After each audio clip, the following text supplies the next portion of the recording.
statement အကြောင်းကိုဆက်ပြောပြပေးပါမယ်။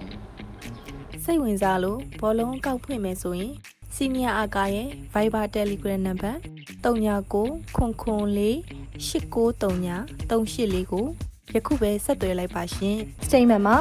ကိုယ့်ရဲ့အနိုင်ရှုံးအယောအစားနဲ့ unit အသွင်းထုတ်စည်းကိုကြည့်နိုင်မယ့်နေရာဖြစ်ပါတယ်ကိုလောင်းထားတဲ့ unit ပမာဏနဲ့အယောအစားလုပ်ပြီးသားအနိုင်ရှုံးစည်းကိုလည်းကြည့်ခြင်း state ရောက်မှာရှိတဲ့အပြာရောင်နဲ့ရေးထားတဲ့ unit နေရာလေးကိုနှိပ်ပြီးဝင်ကြည့်ပေးရပါတယ်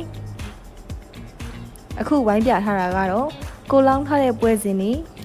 ကိုလောင်းထားတဲ့လောင်းကြီးတွေလောင်းထားတဲ့ unit အမောက်နဲ့အနိုင်အရှုံးအယောအစားလုပ်ထားတဲ့စည်းတွေဖြစ်ပါတယ် win lose ဇယားကွက်ရဲ့အောက်မှာကိုယ့်ရဲ့အရှုံးနိုင်ပမာဏကိုဖော်ပြထားပြီးအောက်မှာတော့အယောအစားလုပ်ပြီးသားကိုယ့်ရဲ့အသက်တင်နိုင်တဲ့ရှုံးတဲ့ unit ပမာဏကိုပြထားပေးပါတယ် result အောက်မှာတော့အဲ့ဒီပွဲစဉ်